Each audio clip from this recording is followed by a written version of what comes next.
Hello friends, അസ്സലാമു അലൈക്കും. Welcome to maziyamisvlog. ഇന്ന് ഞാൻ നിങ്ങളുമായി ഷെയർ ആക്കുന്നത് ഒരു വെറൈറ്റി ചിക്കൻ ഫ്രൈഡ് റൈസിൻ്റെ റെസിപ്പിയാണ്. നമ്മളിപ്പോഴും റെഡിയാക്കി എടുക്കുന്ന ചിക്കൻ ഫ്രൈഡ് റൈസിൽ നിന്നും തികച്ചും വ്യത്യസ്തമായൊരു റെസിപ്പിയാണിത്. ഇതിനു വേണ്ടി 200 ഗ്രാം ബോൺലെസ് ചിക്കൻ ചെറിയ ക്യൂബ്സായിട്ട് കട്ട് ചെയ്തെടുക്കണം. ചിക്കൻ ഫസ്റ്റ് ഒന്ന് മാരിനേറ്റ് ചെയ്തെടുക്കാം. ഇതിനു വേണ്ടി 1.5 table spoon chicken masala, 1/2 teaspoon നല്ല ജീരകം പൊടിച്ചത്, 1 ടീസ്പൂൺ കുരുമുളക് പൊടി, 1/2 teaspoon red chilli powder, 1 table spoon lemon juice, ആവശ്യത്തിന് ഉപ്പ്, 1 ടേബിൾ സ്പൂൺ ഇഞ്ചി വെളുത്തുള്ളി ഒന്ന് ക്രഷ് ചെയ്തെടുത്തത് എന്നിവ ആഡ് ചെയ്ത് കൊടുത്ത് നന്നായി ഒന്ന് മാരിനേറ്റ് ചെയ്തെടുക്കാം. മാരിനേറ്റ് ചെയ്ത ശേഷം 15 മിനിറ്റ് റെസ്റ്റ് ചെയ്യാൻ വയ്ക്കാം. 15 മിനിറ്റ് കഴിയുമ്പോൾ ഒരു വോക്ക് പാൻ ചൂടാക്കാം. നന്നായി ചൂടായി വരുമ്പോൾ ഇതിലേക്ക് 3 ടേബിൾ സ്പൂൺ ഓയിൽ ചേർത്ത് കൊടുക്കാം. ഓയിൽ ചൂടാവുന്ന സമയത്ത് മാരിനേറ്റ് ചെയ്ത് വെച്ച ചിക്കൻ ചേർത്ത് കൊടുത്ത് നന്നായി ഒന്ന് ഫ്രൈ ചെയ്തെടുക്കാം. ചിക്കൻ ഇതുപോലെ നന്നായി ഫ്രൈ ആയി വരുന്ന സമയത്ത് ഇതൊരു പ്ലേറ്റിലേക്ക് മാറ്റാം. ഇനി ഇതേ ഓയിലിലേക്ക് തന്നെ ഒരു മുട്ട ഉപ്പും കുരുമുളകും ചേർത്ത് ബീറ്റ് ചെയ്തെടുത്തത് ചേർത്ത് കൊടുത്ത് ഒന്ന് ചിക്കിയെടുക്കാം. മുട്ട ഒഴിച്ചു കൊടുത്ത ശേഷം നന്നായി ഒന്ന് സെറ്റായി വരുന്ന സമയത്ത് ഇതുപോലെ ചിക്കിയെടുക്കണം. സ്പാച്ചുല കൊണ്ട് ഇതുപോലെ ചെറിയ പീസുകളായിട്ട് കട്ട് ചെയ്തെടുക്കാം. ഇനി ഇതൊരു പ്ലേറ്റിലേക്ക് മാറ്റാം. സെയിം പാനിലേക്ക് തന്നെ 1.5 ടേബിൾ സ്പൂൺ ഓയിൽ കൂടി ആഡ് ചെയ്ത് കൊടുക്കണം. ഇനി ഇത് റെഡിയാക്കി എടുക്കുന്ന സമയത്ത് ഹൈ ഫ്ലെയിമിലിടണം. നന്നായി ചൂടായി വരുന്ന സമയത്ത് ഇതിലേക്ക് 1 ടേബിൾ സ്പൂൺ വെളുത്തുള്ളി ചെറുതായി ചോപ്പ് ചെയ്തത് ചേർത്ത് കൊടുക്കാം. ഇതിലേക്ക് ഒരു വലിയ സവാള ചെറിയ ക്യൂബ്സായിട്ട് കട്ട് ചെയ്തതും കുറച്ച് സ്പ്രിംഗ് ഓണിയൻ്റെ വൈറ്റ് പോർഷനും ചെറുതായി കട്ട് ചെയ്തതും ആഡ് ചെയ്ത് കൊടുത്ത് നന്നായിട്ട് സോട്ട് ചെയ്തെടുക്കാം.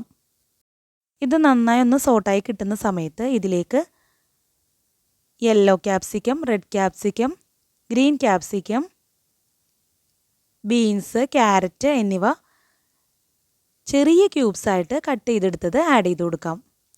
ഇനി ഇതും നന്നായി ഒന്ന് സോട്ട് ചെയ്തെടുക്കണം. ഹൈ ഫ്ലെയിമിലിട്ട് വേണം സോട്ട് ചെയ്തെടുക്കാൻ. 2-3 മിനിറ്റ് മാത്രം ഇതൊന്ന് സോട്ട് ചെയ്തെടുത്താൽ മതി.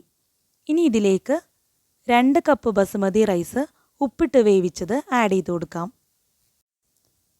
ഈ ബസുമതി റൈസ് ആഡ് ചെയ്ത് കൊടുത്ത ശേഷം ഇതിലേക്ക് 2 ടേബിൾ സ്പൂൺ സോയാ സോസ് ചേർത്ത് കൊടുക്കാം. 1 ടീസ്പൂൺ കുരുമുളക് പൊടിച്ചത് ചേർത്ത് കൊടുക്കാം. ഇനി ഇതൊന്ന് നന്നായി മിക്സ് ചെയ്തെടുക്കാം. റൈസ് ഒട്ടും ഉടഞ്ഞു പോകാതെ തന്നെ മിക്സ് ചെയ്തെടുക്കണം. ഇതുപോലെ നന്നായി മിക്സായി കിട്ടുന്ന സമയത്ത് ഇതിലേക്ക് 1 table spoon hot chilli sauce കൂടി ചേർത്ത് കൊടുക്കണം. വെജിറ്റബിൾ സോട്ട് ചെയ്തെടുക്കുന്ന സമയത്ത് ഉപ്പ് ആഡ് ചെയ്ത് കൊടുക്കേണ്ട ആവശ്യമില്ല. സോയാ സോസിൽ ആവശ്യത്തിനുള്ള ഉപ്പുണ്ടാകും. അതുപോലെ റൈസ് കുക്ക് ചെയ്യുന്ന സമയത്തും ഉപ്പ് ചേർത്താണ് കുക്ക് ചെയ്തെടുക്കേണ്ടത്. ഇനി ഇതിലേക്ക് 1 table spoon hot chilli sauce add ചെയ്ത് കൊടുക്കാം. ഫ്രൈഡ് റൈസ് കുറച്ച് സ്പൈസി ആയിട്ട് കിട്ടുന്നതിന് വേണ്ടിയാണ് ഹോട്ട് ചില്ലി സോസ് ആഡ് ചെയ്ത് കൊടുക്കുന്നത്. ഈ ഹോട്ട് ചില്ലി സോസിന് പകരം 1 ടീസ്പൂൺ വിനാഗിരി ആഡ് ചെയ്ത് കൊടുത്താലും മതി. ഇനി ഇതിലേക്ക് നേരത്തെ ഫ്രൈ ചെയ്ത് വെച്ച ചിക്കൻ ആഡ് ചെയ്ത് കൊടുക്കാം. മുട്ട ചിക്കിയത് കൂടി ആഡ് ചെയ്ത് കൊടുത്ത് നന്നായി മിക്സ് ചെയ്തെടുക്കാം.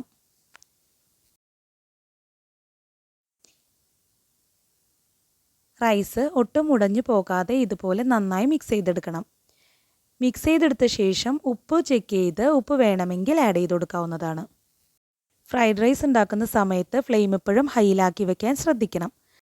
2-3 മിനിറ്റ് നന്നായി മിക്സ് ചെയ്തെടുത്ത ശേഷം ഇത് നന്നായി ഹീറ്റായി വരുന്ന സമയത്ത് ഇതിലേക്ക് കുറച്ച് സ്പ്രിംഗ് ഓണിയൻ ചോപ്പ് ചെയ്തത് കൂടി ചേർത്ത് കൊടുത്ത് ഫ്ലെയിം ഓഫ് ചെയ്യാം. സ്പ്രിംഗ് ഓണിയൻ ചേർത്ത് കൊടുത്ത ശേഷം ഫ്ലെയിം ഓഫ് ചെയ്ത് ഇത് നന്നായി ഒന്ന് മിക്സ് ചെയ്തെടുക്കാം. നമ്മൾ എപ്പോഴും റെഡിയാക്കുന്ന ചിക്കൻ ഫ്രൈഡ് റൈസിൽ നിന്നും തികച്ചും വ്യത്യസ്തമായ ചിക്കൻ ടിക്ക ഫ്രൈഡ് റൈസിൻ്റെ റെസിപ്പിയാണ് നിങ്ങളുമായി ഷെയർ ആക്കിയത്. Chicken tikka fried rice serving പ്ലേറ്റിലേക്ക് മാറ്റിയ ശേഷം കുറച്ച് സ്പ്രിംഗ് ഓണിയൻ കൂടി വിതറിക്കൊടുത്ത് ചൂടോടെ തന്നെ സെർവ് ചെയ്യാവുന്നതാണ്. വളരെ സ്വാദിഷ്ടമായ ചിക്കൻ ടിക്ക ഫ്രൈഡ് റൈസിൻ്റെ റെസിപ്പി കൂട്ടുകാർക്ക് ഇഷ്ടപ്പെട്ടുവെങ്കിൽ ലൈക്ക് ചെയ്യാനും ഷെയർ ചെയ്യാനും നിങ്ങളുടെ വാല്യുബിൾ കമൻറ്റ്സ് അറിയിക്കാനും മറക്കരുത്. Thank you for watching. അസ്സലാമു അലൈക്കും.